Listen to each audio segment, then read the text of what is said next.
njagala kantu ako mu bufunze Nambwayo tugenda kivuga bwe tuti wakola obwenzi mu maka g'omusajja kubanga bakubanga tewabukola tewandibadde ensonga lwaki omusajja akutwala ku DNA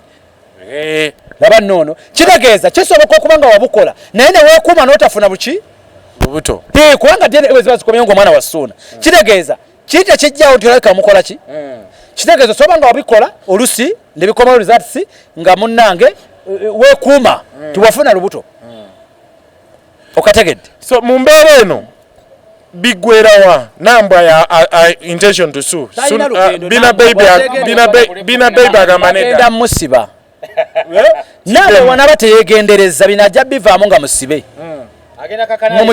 mumukijje kunze Nambwayo bwanaba teyegendereza bina bivaamu musibe big brand yawa Nambwayo big brand yawa nze reporter gwensoso okuwulira nga ayina looya owawa wano mu Uganda teri atalina looya naawe ne government kabaloya bubwere reporter ina balooya balooya be Kampala wano balipira ekoledde waliwo n'ekirala ekyaze enkola y'abalooya ekyo ekipapula bulo kitambulirako erinnya ly'abalooya kyova bibeera mu bold words nga kala zirabika bulungi company balooya batundirako companies zaabwe okubanga zitegerekeka so kano kawaani Nambwayo ne balooya kutunda olwedde omugagga oli yamugamba tiisaamu kye baayagala okuzannya baayagala bagirewo ddala embeera mu mawulire esiigira ddala ekifaananyi bizinesi y'omugagga ne Nambwayo ekintu ekikyagaanye ate kitajja kukola alina kutuula butuuzi nakkakkana Nambwayo afune n'ebyokukola afune omulimu ogumuwa ssente afune n'omulimu ogumuwa ssente ate ekyokubiri mu Uganda bannange kamba buli wegendeze musajja w'Emasaka kasita akutaba akutadde omusajja w'Emasaka kasita akutaba akutadde mulabye atadde ku status ye mulabye ateeka ku status ye munnange simanya gwe omusajja n'oyimirira n'abeewa bweru n'oleka famire yo wololo mukwano oyagala kuŋŋamba nti Suna Ben yayimirire naawe yali agenda otwala kalinaye aleke yamulwanirira okununula kalinaye taba mujega taba mujega Meyor aba mujega Suna aba mujega olwo gwatoleke Bina baby yakulwanirira nga takumanyi oleke Meyor yakulwanirira nga takumanyi n'onunula kalinayo atogende ne otembete none yali agenda okutwalako kalina eyakuza mbirowoozo n'emmere n'ekulema okulya eyakukabya amaziga n'obanga omwana omuto eyakutumya omulambo n'ogusindika eno Uganda gye tulimu naddala ffe aba Equity for Men tetugenda kukkiriza tulina bannamateeka ate n'abogezi naffe weetuli bannamateeka bayite ku ground naffe abawo mu mwanga naffe bwe tugukuba embeera entabudde Nambwayo kaweddemu Nambwayo talina waawonera agiye omusango talina waawonera Bina baby katugenda ffe twamuwadde balooya baffe anyumiza gwakoowa gwe tugwetaaga eyo biliyoni gy'abadde asaba egenda kukyuka nga teyasasula ategendereza poloti gye baakamuwa gye baakamuwa owaayi bw'ategendereza poloti gye baakamuwa hantu gitwale balooya bagitwale bagitwale oli serious anti balooya kati bali mu mulimo luli badde mu kukanga mu kati bagenze mu serious business bagenze mu investment kati kuteekamu okujjayo wini Nambwayo lowooza lwaki mu mbeera eno takkakkana aswala anoonya relevance yaswala koga lwaki bayita okuswala n'oswaluka ye teyaswala yaswaluka so mu mbeera y'amateeka batugalambulula mukaweefube w'okuzibiikirira ensobi emu ali mu kukola nsobi 10 katukyanguye bwe tuti mu kuswala kwe agezaako okuzibiikirira ensobi eki naye ali mu kooki ali mu kukoleramu nsobi endala 10 Alesse ya DNA kati olwaliro Bina baby amukyukidde amutwala mu kooti olaba bw'ogenda ate nga kati munnange ng'atoola eppuka egwe ennyumba ekulemye bagitutte ate n'eryowana nti nanyini kalina kati kalina yagivaako tasobola kugiddako ne bannaye ng'omwana yaddanga nakola mu vidiyo nga yeewaana abasajja tujogeddwa nga yeewaana mbu nanyini kalina yeffe abaalemera mu kalina abamu bwe bati yeffe abaalemera mu kalina kati ddamu ogiremeremu ddamu ogiremeremu ali ku muzigo ladies and gentlemen ate gwa singo ali kuffe mbu tufune ebyokukola gwe tufune ebyokukola yaŋŋambye mbufune ebyokukola Nambwayo ffe nze gwogamba ofune ebyokukola mbirina ekyo ova olaba nti nze sirina ssente ya munnange ya bukumpanya era nze siwaayo mibiri sigenda mu basajja kubazaalira kubatwalako byabugagga byabwe tozalamba sugar mami kati gwe kyoli mu kukola okozeseza kwagala nti ozaale otwale byabugagga bya musajja gwe kyogamba omwana omugo gwoyagala gwozitoya mbu atwale kalina y'omusajja naye ambuyita taata w'abaana ki omulala gwe twali tumanyi tetumanyi gye yalaga yakabanga nti ali lubuto ate tujja lubanja bwe tunatandika okubanja olubuto olwo kuba suuna ben interview nakola naye yambuuza yagamba nga ali lubuto olubuto lwewa bwe Nambwayo katunatandika okubanja olubuto nkiddamu Nambwayo katunatandika okubanja olubuto lwa suuna ben olulala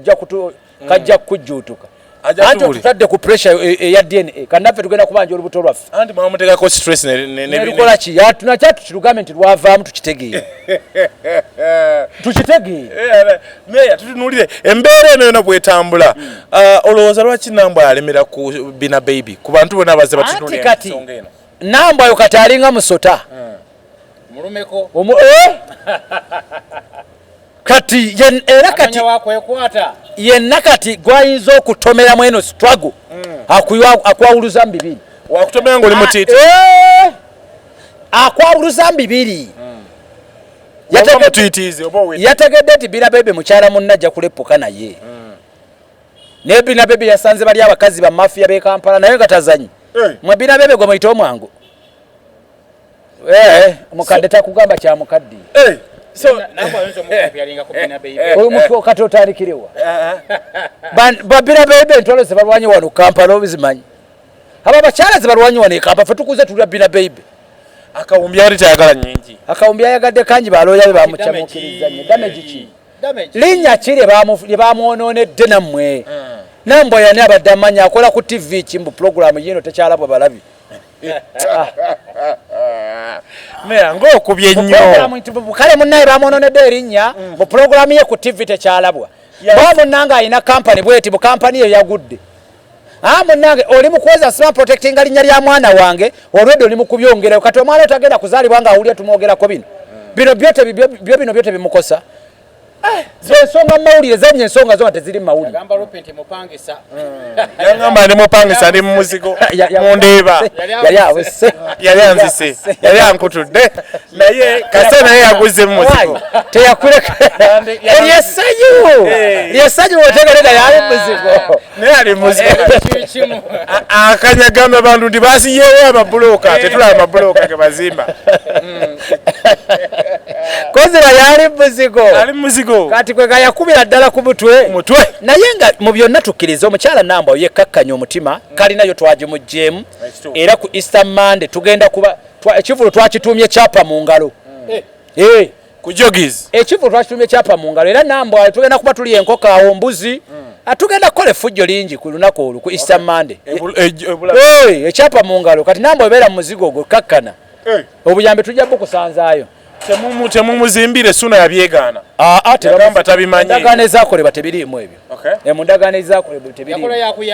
Suna Ben bonna nga Kate event yaji yaliwo byonna nga biwedde Suna Ben bakulaga yali afuluma ne bamuyita nti owaayo weerabidde okategedde ate bamuyita ye yagamba aji ndoza nange kale material n'asooka kamuyiweko nze bisikola edit bigambo byenjogera byonna nga bwe byali Kate bwe yabyogera Suna Ben yali amaze ofuluma n'akoma oluvanyuma naye neyekuba mutima ng'omusajja omuganda ow'e Masaka nakale nange material asooka nja muyiwa material yamuteekayo simanyi ne Suna alinamu kasente ennaku zino yali akava eguudu makutano ne Suna Ben alinamu kasente so Meya nga tusibula ensonga zino olowooza lwaki zongedde okukwata bannayuganda bannabulaaya n'abantu bali ku mitimbagano mu babiro balina byakukola tebayina kati kyekibaddewo tewali basajja kyogaba byo tebakimanyi nti abakazi babba gwe boneesiriwala n'owoomerwa ng'owedde n'owoomerwa okuwoomeekereza okwo woomerwa waizire drink possibly woomerwa waizire eat possibly woomerwa waizire gwe boonoddamu ebyo sibanya Nambwayo kalina egenda ate omwana emyaka egyagitwala ne bamuwasizaamu n'owulira bwe kiruma. So nga meya nga abantu batunuulira ku mukutu gyo abatakufuna wano bakujja ku mukutu omukutu gwaffe baguyita MC Meyor live. Erinnya guli MC Meyor live, ogenda ku YouTube MC Meyor live, then ku TikTok MC Meyor 80, ku Facebook MC Meyor 80, then ku Instagram nyinayo page bagiyita Changing Ghetto Lives, egyo nfunirako eri personal Changing Ghetto Lives. So bubaka kibo wa Nambwayo busembayo Nambwayo kakkana tuula musajja takwagala. Omusajja tamwagala ne bwana abakomyo naga nti akwagala akulimba. Just kyoyo kye kinaba kimulinnye ne bwaba akomyo abasajja nze sibateerayo mukono wana wantu nga watya muse era tebakuli abakazi balina ekizibu kiri kimu ajja kuddayo gwanyage buli akwebakako akwagala ngwajja kuddayo omusajja asobola okudda munnaye ne mwegatta naye nga takwagala. Kati wano osobola okucamuka ate bwe wacamukawo tewawuliriza ingine ekyamuke wali bwe memories busobola okukomawo akanenge gye katambuzanga ebintu byonna noga nti anzizeeyo n'ocamulamu naye bw'omala okusammula ng'awedde. So nga tudduka meya abagala abantu Equity for Men bagifuna batya. Tuli wano Mengo opposite Fufa House awo. We tuli awo tetukoma ku ekyo ne ku TikTok kwe tuli ne ku Facebook Equity for Men Uganda ne ku Google so tugugolingako Equity for Men otusomako bingi nnyo bitukwatako n'omanya n'ebirala bingi nnyo byotekeddwa okuba ng'omanya. Guno mulembe sigwa kulimba. Guno mulembe sigwa kuleeta bintu kutebereza. Guno mulembe gwa facts. Omunafu tojja gusobola. Yenna ateekateeka okuleeta ensonga zo mu mawulire jangwa n'engalo zo nga ziri clean. Kankikuddiremu. Yenna ateekateeka okujja mu mawulire jangwa n'engalo zo ziri clean. We welcome you, tujja ku supportinga, tujja ku defendinga, we shall talk ne make sure nti engalo zo ziri clean. Otherwise oteleze ne background yo, criminal background mu lulimi lw'ekinnamateeka oba olw'eki security wakyo tuta criminology. Olulimi oluwulidde olwo ki criminology. Kati ye records zo emisango giri gitya weeyisa otya obadde otambula otya. That's what we call criminology. Nkwagadde kale mbeyanze abasabo ne banyabo mbadde ne MC Meyor ku nsonga zino zitambula muli Nambwayo n'omukyala Bina baby mu mbeera yonna engeri kitambulamu Bwino ku Bwino mateeka ku mateeka okumala ensonga nabagamba 225 ono mulalamu olina okuba nga olina Bwino ne byeyogera byonna nga bya nsonga nga birimu ensi okuba nti okifunamu. So bampita Rupi ndanyirika Bino nanyini industry amanyi yagwaleta apya misambaleta 225 ndanyirika Bwino nanyini industry amanyi yagwaleta apya misambaleta 225 amale ganye. So mbajukiza baganda bange Prestige event ushers mujinonyeko kuba ushers aba abemikolo nembage namba jula ku screen yawo tujja kuweza ushers akola corporate gigs aba downtown temutuno atukola corporate gigs Serena Africana nebife byenjawulo hotels is 5-star 3-star hotel tukola then Rupi promotion promoting endongo ku TV ne radio mutunonyeko mutu inboxing mbajukiza n'abasajja bange aba Barista Coffee School and Cafe na lukolo ngawo tubanonyeko nyonyo director mu ku training abana okutabula kakawa nebintu ebyenjawulo tubenga kikwatagana opposite ne hash webasange. So thank you so much Banane Ab Express Media ku kamera kwa badao mpola otherwise MC Meyor tujja kweyongera massa buli tunabane ensonga tumunonyeko. Thank you so much. Launch mugende mbachalireko kafoka akabe kubanga kalaga emipira ebintu ebyenjawulo ka soda parking nokoze motoka birthday parties ne mini concerts tugende tubagire. So mu mbeera eyo tubagire then Prestige event ushers abana bakabi bekole emikolo n'embaga bakabi aba ushers abakabi abali abalunje ennyo munonye ku Beautiful Sugar gwe tuba tukwasaganya mpola then Rupi promotions ku promoting endongo ku TV ne radio mutu inboxing ku namba jamulabe ku screen yamwe tubenga tubakwasaganya mpola then ate still nemba jikiza Barista Coffee School and Cafe enalukolonga abantu bakabinyi mu kutwala abantu okutabula kakawa nubafu ni emino batwale bweru mu banonye ko musajja wange director mugi enalukolongo nera still enamba yitawa ku screen. Silverback Lounge au ku Salama Road kyekife kigendo okukuwa emirembe gwateekateeka birthday party. Tulina meeting za kwanjula jangu tweyune. Tulina restaurant efumba emmere ya wano ne bunaayira. Tulina washing bay emmotoka evaawo etukula n'akafo akalungi ak'okuwummuliramu. Tulina kakaawa kalungi kale gwe wenna ateekateeka omukolo gw'engeri yonna weeyune. Silverback Lounge ku Salama Road okulira na Makindye Secondary School. Tugoberere ku social media sites zaffe ku TikTok, Facebook, Instagram ngera tukola essaawa 24. tukola deliveries ku Jumia ne Glovo. Tufune ku noti 755 322 755 noti ngeye eri ku WhatsApp oba noti 2 noti 994 emu. Silverback Lounge, the peak of enjoyment.